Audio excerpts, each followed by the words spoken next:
안녕하세요, 테크한스입니다. 오늘은 오픈소스에서 가장 핫한 도커 기술에 대해서, 도커 컨테이너에 대해서 이야기를 하려고 합니다. 도커가 무엇이고 도커를 이용해서 어떤 일을 할 수 있는지, 그리고 이것을 우리가 알아야 하는 이유에 대해서 한번 알아보도록 하겠습니다. 네, 먼저 도커에 대한 의미부터 살펴보겠습니다. 위키피디아에서는 도커란 리눅스의 응용 프로그램들을 소프트웨어 컨테이너 안에 배치시키는 일을 자동화하는 오픈소스 프로젝트다 라고 정의를 하고 있고요. 그렇다면 도커는 어떻게 구성되는지 보면, 도커는 C그룹스와 커널 이름 공간과 같은 리눅스 커널 리소스 격리 기능을 사용하여 이를 통해 독립적인 컨테이너가 하나의 리눅스 인스턴스 안에서 실행할 수 있게 합니다. 간단하게 얘기해서 어떤 서비스가 점차 계속적으로 확장이 되어 많은 서버와 리소스를 가지고 운영을 해야 할 때, 물리적인 하드웨어와 자주 발생하는 서비스 배포의 관계가 한두 개가 아니라 수천, 수만, 때론 수백만 서버와 배포를 관리하기 위해서는 기존의 서버 방식, 기존의 VM과 같은 방식으로는 감당이 안 되기 시작합니다. 네, 도커는 역사적으로 볼 때 2013년도 컨퍼런스에서 당시 닷클라우드의 창업자인 이 사람이 The Future of Linux Container라는 세션을 발표하면서 처음 알려지기 시작했는데요. 이 발표한 이후에 이런 도커 인기가 굉장히 커지면서 회사 이름을 아예 도커로 바꾸게 되고, 그러한 도커 1.0이라고 발표를 하기 시작합니다. 인기가 계속되고 많은 버전업과 기술 개발을 통해서 발전해서 2016년도 설문조사에서 보면 90%가 개발에 사용 중이고 80%가 데브옵에 사용할 예정이다. 그리고 58%가 운영 환경에서 사용 중이라고 발표를 하게 됩니다.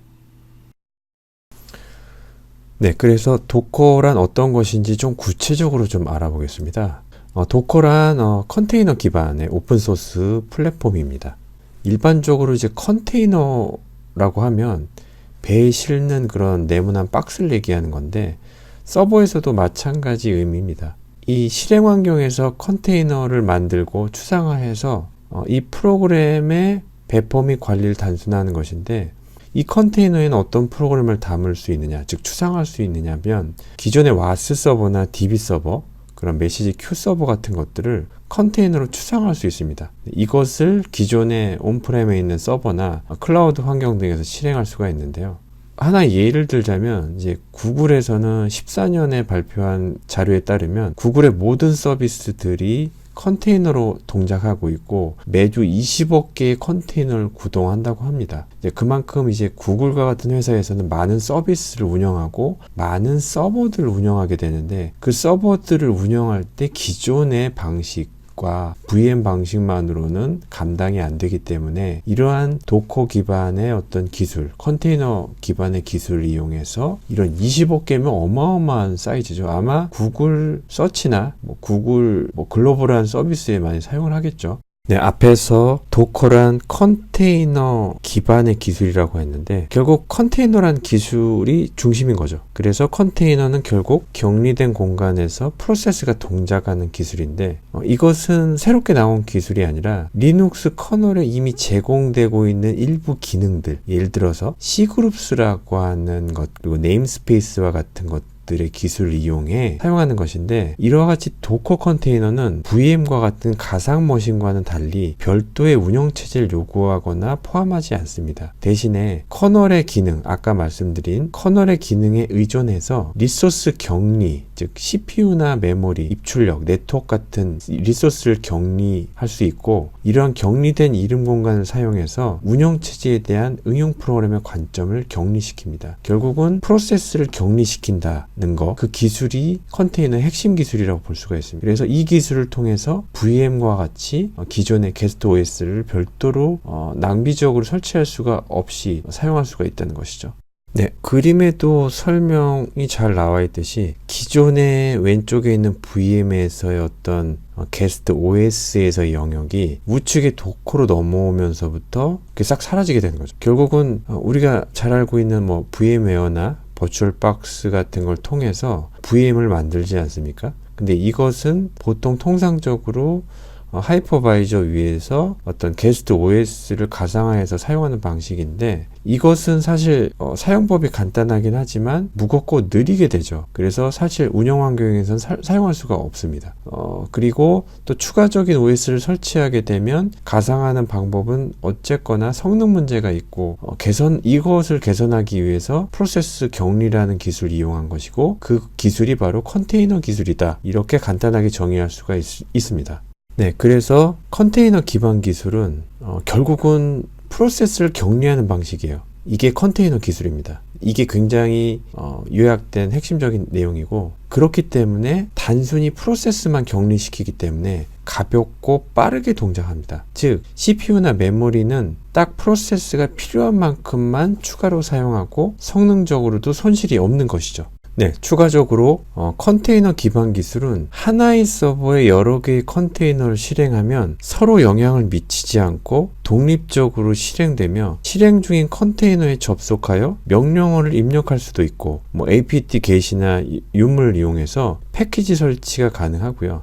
사용자도 추가할 수 있고, 또한 여러 개의 프로세스를 백그라운드로 실행할 수도 있습니다. 그리고 CPU나 메모리 사용량을 제한할 수도 있고, 호스트의 특정 포트와 연결하거나 특정 디렉토리를 내부 디렉토리처럼 사용도 가능하고, 즉 VM으로 할 수 있었던 것은 거의 모두 할 수 있다고 볼 수가 있습니다. 네, 그리고 새로운 컨테이너를 만드는 데 걸리는 시간이 불과 1초 내외, 정말 1초도 안 될 정도로 굉장히 빠르고요. 그리고 VM을 사용하던 사람이 이것을 처음 사용하게 되면 약간 그 매직이라는 생각이 들 정도로 너무나 VM에 비해서는 속도나 효율성이 혁신적인 것이죠. 그리고 이것이 계속 말씀드리지만 갑자기 나온 기술이 아니라 기존의 리눅스에서 프로세스 격리 기술로서 사용하던 C그룹스 컨트롤이라든지 네임스페이스를 이용해서 만든 기술이라고 볼 수가 있고요. 이것을 한번 포장한 것이 도커다. 이렇게 정의할 수 있을 것 같습니다.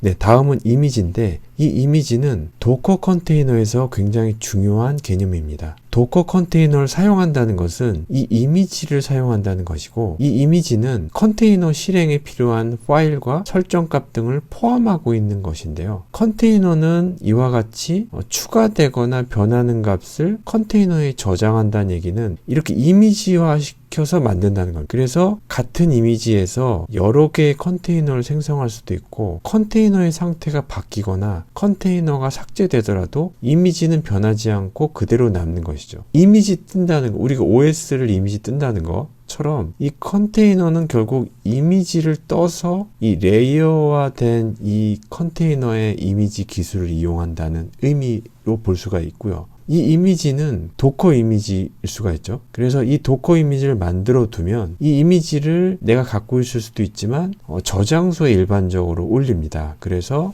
도커 레지스트리 같은 저장소를 이용하기도 하고요. 대부분의 클라우드 업체에서 이런 도커 레지스트리 저장소를 제공을 합니다. 물론 무료인 곳도 있고 무료가 아닌 곳도 있지만, 그래서 현재 공개적으로 저장소를 제공하는 도커 레지스트리 같은 경우는 현재 공개된 도커 이미지만 50만 개가 넘고 이미지 다운로드 횟수는 80억 회 에 이릅니다. 결국 누구나 쉽게 이러한 이미지를 만들고 배포를 할 수가 있는 것이죠.